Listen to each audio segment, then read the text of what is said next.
అందరికీ నమస్కారం. మనం ఈ వీడియోలో పులిపిల్ల సమస్య తగ్గాలంటే అనేటువంటి అంశాన్ని గురించి తెలుసుకోబోతూ ఉన్నాం. వయస్సుతో నిమిత్తం లేకుండా, స్త్రీ పురుష తారతమ్యం లేకుండా అందరినీ ఇబ్బంది పెట్టేటువంటి ఒక చర్మ సమస్య ఈ పులిపిర్లు. ఈ పులిపిర్లు నువ్వు గింజ ప్రమాణం నుంచి కాబోలు శనగ్గింజ ప్రమాణం వరకు కూడా ఉండేటువంటి అవకాశం ఉంటుందన్నమాట. అంటే ఏ ప్రమాణంలో కూడా ఈ పులిపిర్లు ఉండవచ్చు. అట్లే ఈ పులిపిర్లను గిల్లడము లేదా కట్ చేయడం వల్ల రక్తస్రావం అవుతూ ఉంటుంది. ఆ రక్తస్రావం అయినటువంటి ప్రాంతం మిగతా ప్రాంతాల్లో ఆ రక్తస్రావం అవుతే అక్కడ కూడా మళ్ళా వైరస్ ఉధృతి చెంది పులిపిర్లు ఏర్పడేటువంటి అవకాశం ఉంటుందన్నమాట. ఇది స్థూలంగా పులిపిర్ల గురించి మీకందరికీ ఒక అవగాహన. వైరస్ వల్ల సంక్రమించేటువంటి వ్యాధిని కూడా తెలుసుకున్నాం కదా. మరి వ్యాధి నిరోధక శక్తి తక్కువ ఉన్నటువంటి వాళ్ళలోనే చాలా వరకు సర్వసాధారణంగా ఈ సమస్య కలుగుతూ ఉంటుందన్నమాట. మరి ఇలాంటి పరిస్థితుల్లో వ్యాధి నిరోధక శక్తిని మనం పెంచుకోగలిగితే పులిపిర్ల సమస్య రాకుండా ఉంటుంది. ఉన్న సమస్య కూడా త్వరగా తగ్గిపోయి భవిష్యత్తులో మళ్ళా పునరావృతం కాకుండా కూడా ఉంటుందన్నమాట. మరి ఈ పులిపిర్లకు సంబంధించి వ్యాధి నిరోధక శక్తి పెంచుకొని ఆ యొక్క సమస్య రాకుండాను, ఉన్న సమస్య తగ్గేందుకు, భవిష్యత్తులో ఆ సమస్య రాకుండా ఉండేందుకు కడుపులోకి ఔషధాన్ని చెప్తాను చూడండి. ఆ ఔషధం తయారు చేసుకునేందుకు రెండు పదార్థాలు కావాలి. ఏం పదార్థాలు అంటే మొదటిది చూస్తున్నారు కదా, ఆవు నెయ్యి. స్వచ్ఛమైనటువంటి ఆవు నెయ్యి 1 పావు కిలో తీసుకోండి. స్వచ్ఛమైనటువంటి ఆవు నెయ్యి 1 పావు కిలో. అలాగే రెండవ పదార్థం మిరియాలు. ఈ మిరియాలు మనకందరికీ తెలిసినటువంటి ఆహార ద్రవ్యమే కదా, వంటింటి ద్రవ్యమే కదా. ఈ మిరియాలని దూరగా వేయించేసి చూర్ణం చేసి పెట్టుకొని 50 గ్రాములు మిరియాల పొడి తీసుకోండి. ఈ రెండే. మరి ఔషధాన్ని ఎలా తయారు చేసుకోవాలంటే 250 మిల్లీలీటర్లు అంటే పావు కిలో ఆవు నెయ్యిని వేడి చేసి కాచి బాగా కరిగిపోయిన తర్వాత 50 గ్రాములు మిరియాల పొడి దించిన తర్వాత వేసేయండి. అంటే పొయ్యి మీద పెట్టేసేసి ఆవు నెయ్యిని వేడి చేయండి. వేడి చేసిన తర్వాత ఆ పాత్రను కిందికి దించి 50 గ్రాములు మిరియాల పొడి వేసి బాగా కలిపేసి మూత పెట్టేసేయండి. ఔషధం బాగా చల్లారిపోయిన తర్వాత ఒక గాజు సీసాలో నిల్వ ఉంచుకోవాలి. ఈ యొక్క ఔషధాన్ని రోజు రాత్రి పడుకునేటప్పుడు 1 టీ స్పూన్ ఈ యొక్క ఔషధాన్ని సేవించి కొద్దిగా గోరువెచ్చని నీళ్లు సేవిస్తుండాలి. లేని పక్షంలో మామూలు టెంపరేచర్లో ఉన్నటువంటి నీళ్లు కూడా సేవించవచ్చు. ఈ విధంగా క్రమం తప్పకుండా రోజు ఒక్కసారి ఈ యొక్క ఔషధాన్ని ఈ పద్ధతిలో వాడుకోవాలి. అలాగే మరొక ఔషధం దీంతోపాటు వ్యాధి నిరోధక శక్తి పెరిగేందుకు ఎలా తయారు చేసుకొని వాడుకోవాలంటే రాత్రిపూట 100 లేదా 200 మిల్లీలీటర్ల నీళ్ళని ఒక రాగి పాత్రలో తీసుకోండి. అంటే ఒక రాగి పాత్రలో 100 లేదా 200 మిల్లీలీటర్ల నీళ్లు తీసుకొని అందులో తులసి ఆకులు 8 నుంచి 10 వరకు వేసేయండి. ఉదయం పూట ఆ యొక్క తులసి ఆకులు నమిలి మింగేసి మిగిలినటువంటి నీళ్లు తాగుతూ ఉండండి.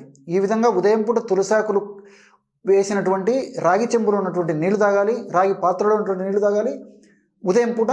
రాత్రి పడుకునేటప్పుడు మిరియాల పొడి, ఆవు నెయ్యి కలిపి తయారు చేసుకున్నటువంటి ఔషధాన్ని వాడుకోవాలి. ఈ విధంగా క్రమం తప్పకుండా రోజు ఒక పూట ఒక ఔషధము, ఒక పూట మరొక ఔషధాన్ని సేవించడం వల్ల వ్యాధి నిరోధక శక్తి బాగా దృఢపడుతుంది. మరి పైపూత మందుకు ఎలాంటి ఔషధాన్ని తయారు చేసుకోవాలంటే దీనికి కావలసినటువంటి పదార్థాలు 3. మొట్టమొదటిది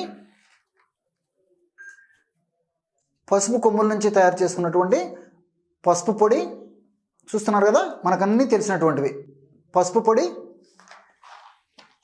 రెండవది తాంబూలంలో వేసుకునేటువంటి సున్నం.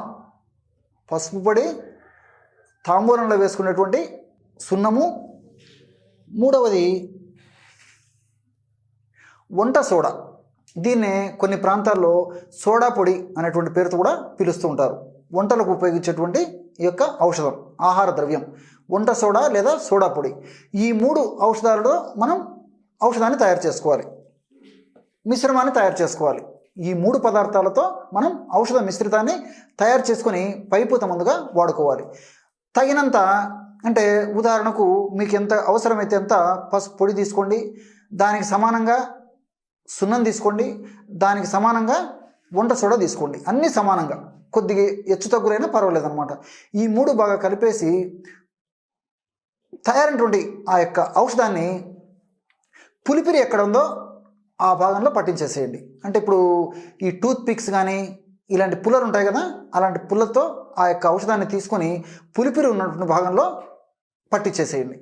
ఈ విధంగా వీలైనంత వరకు పక్క భాగాలకు తరగకుండా చూడండి. ఒకవేళ తగిలిన వెంటనే తుడిచేసేయండి.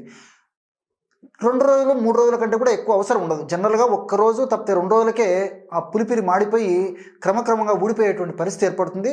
పులిపిరి మరీ పెద్దగా ఉన్నా, ఎక్కువగా లావుగా ఉన్నా, అలాంటి పరిస్థితులు అయితే 3 రోజులు లేదా 4 రోజుల వరకు కూడా అప్లై చేయాల్సి వస్తుంది. కాబట్టి పులిపిరి ఎప్పుడైతే ఆ విధంగా నల్లగా మాడిపోయి ఆ యొక్క పరిస్థితి ఉంటుందో అప్పుడు మనం ఔషధం కూడా వాడవలసినటువంటి అవసరం ఉండదన్నమాట. సర్వసాధారణంగా 1 రోజు నుంచి 4 రోజుల లోపలనే ఈ యొక్క ఔషధ ప్రభావం చూపించి కంప్లీట్గా పులిపిర్లు రాలిపోయేటువంటి పరిస్థితి ఏర్పడుతుంది. మరి ఆ పులిపిరి రాలినటువంటి ప్రదేశంలో ఏదైనా కొంచెం మంట ఉన్నా, కొంచెం పుండులు అనిపిస్తే కొబ్బరి నూనె ఉదయం సాయంత్రం అప్లై చేస్తే అది మానిపోతుంది అనమాట. ఈ విధంగా క్రమం తప్పకుండా నేను చెప్పినటువంటి పద్ధతిలో ఈ యొక్క ఔషధాలను వాడుకోవడం వల్ల ఉన్నటువంటి పులిపిర్లు తగ్గిపోతాయి. మరలా భవిష్యత్తులో చర్మం మీద పులిపిర్లు రాకుండా కూడా ఉంటాయి. మరి ఈ యొక్క ఔషధాన్ని మాత్రం ముఖ్యంగా పైపూత మందుకు వాడేటువంటి ఔషధాన్ని మాత్రం కంటి చుట్టూ, కంటి దగ్గర ఉన్నటువంటి ప్రాంతంలో పట్టించకుండా వైద్యుల సలహా తీసుకొని మరి ఈ ఔషధం కానీ లేక వేరే ఔషధం కానీ వైద్యుల యొక్క ప్రమేయంతోనే ఆ యొక్క ఔషధాన్ని వాడుకోండి. కడుపులోకి వాడేటువంటి ఔషధం అయితే మీరు వాడుకోవచ్చు. కానీ మరి పైపూత మందుగా ముఖ్యంగా కంటి చుట్టూ ఉన్నటువంటి ప్రాంతంలో ఉండేటువంటి ఈ పులిపిర్లకు మాత్రం ఇది వాడడం క్షేమదాయకం కాదు. వైద్యుల పర్యవేక్షణలో మరి వైద్యుల సలహా మేరకు అవసరాన్ని బట్టి వాడుకోండి. చూశారు కదా, ఈ కార్యక్రమంలో పులిపిర్లు సమస్య తగ్గేందుకు ఎటువంటి చక్కనైనటువంటి ఔషధాన్ని తెలుసుకున్నాము. మరొక కార్యక్రమంలో మరొక వీడియోతో మళ్ళీ కలుద్దాం. అంతవరకు నమస్కారం.